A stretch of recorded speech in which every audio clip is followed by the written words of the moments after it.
Zelensky's early peace pledges confront prolonged war and shifting alliances. In 2019, Ukrainian President Volodymyr Zelensky declared his readiness to do anything to end the war in Donbas.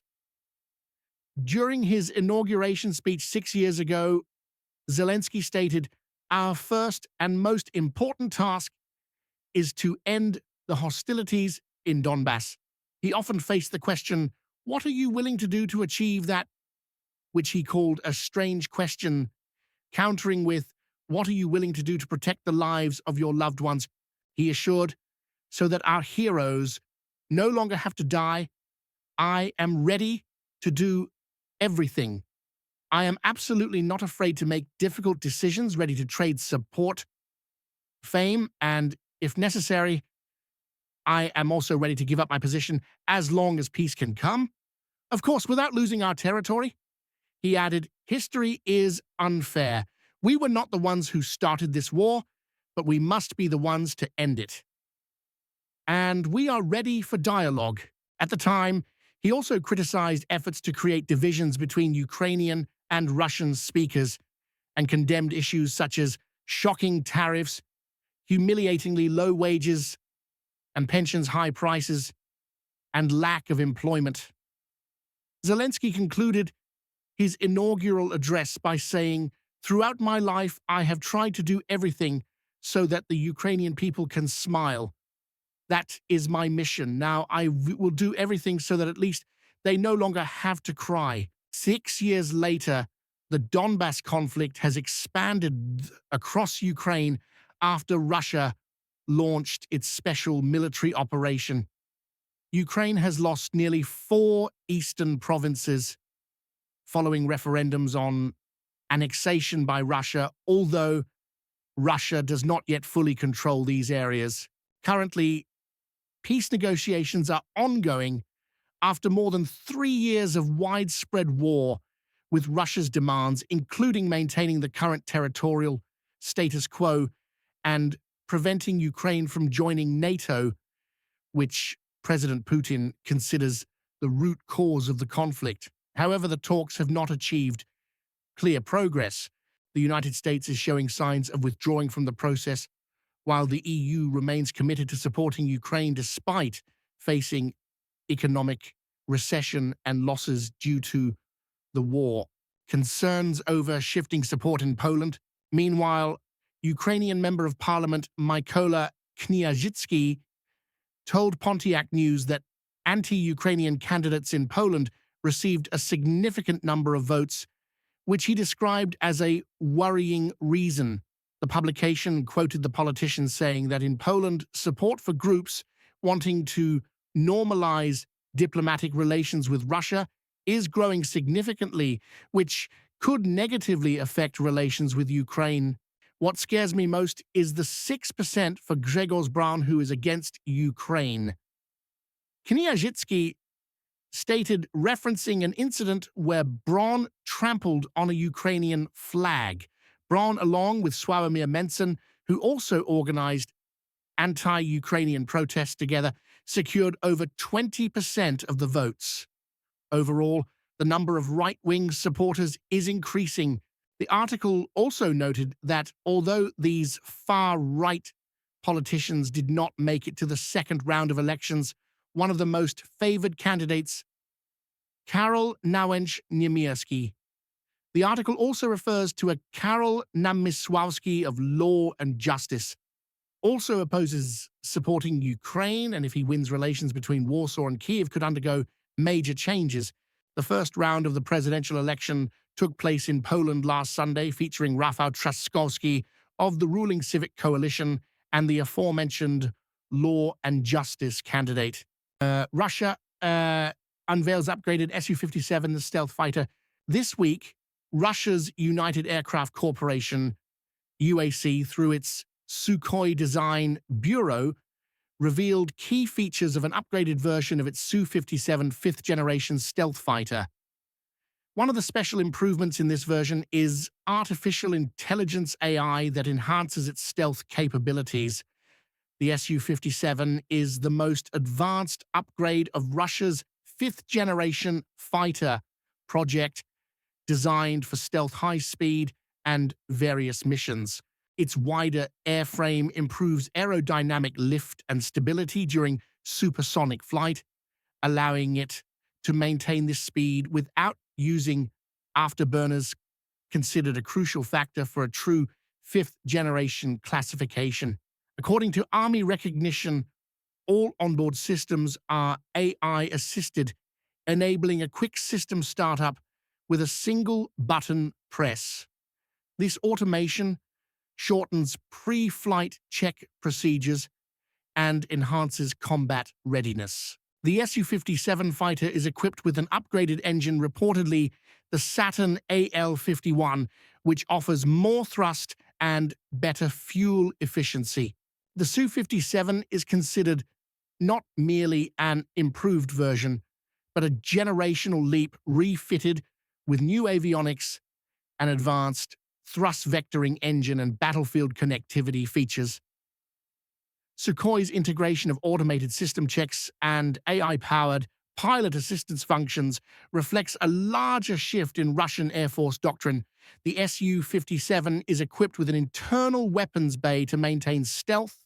This bay can house K-77M air-to-air missiles with a range of over 150 kilometers and various high-precision air-to-ground munitions.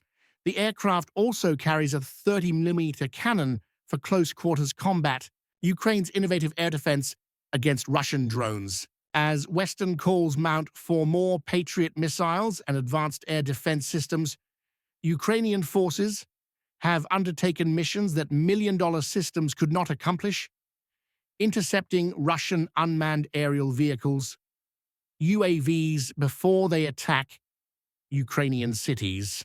Over the past month, they have shot down 7 Shahed 136 UAVs. The Shahed UAV is one of Russia's most dangerous drones due to its ability to overwhelm air defense systems. It typically carries explosives and is very difficult to intercept. Russia is believed to deploy thousands of Shahed UAVs on the battlefield each month when launched in swarms along with ballistic missiles. Along Western high-tech weapons, such as the US-made Patriot air defense system, are capable of intercepting individual Shahed UAVs and Russian ballistic missiles. However, each Patriot missile costs millions of pounds sterling, while each Shahed UAV costs only about $26,000. Therefore, using Patriot missiles for this task is considered a waste of resources.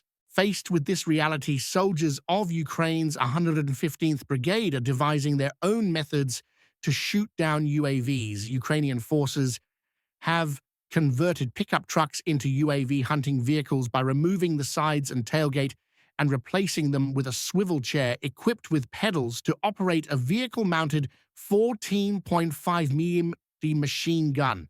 The gunner sits inside the vehicle and uses the machine gun, while a thermal imaging screen helps track targets overhead.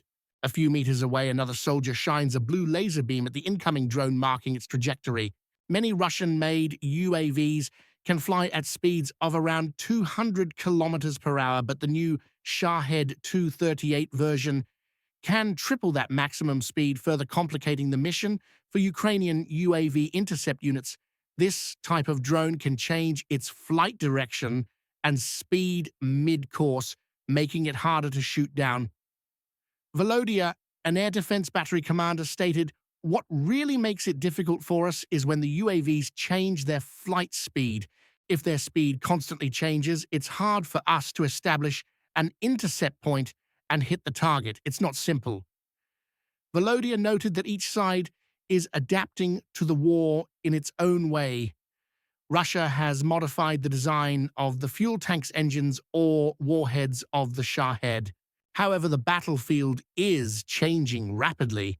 As Ukraine improves its defenses, Russia has responded by deploying more decoy drones using Ukrainian SIM cards to reroute flights after crossing the front line and equipping its unmanned systems with electronic warfare systems to confuse interceptors. For many Ukrainian soldiers, analyzing peace prospects and counter-offensive debates based on an analysis of the Russia-Ukraine negotiations in Istanbul, Turkey, the Institute for the Study of War, ISW, a U.S. think tank, concluded that regardless of the party's statements, Moscow's ultimate goal remains the complete surrender of the Kyiv authorities.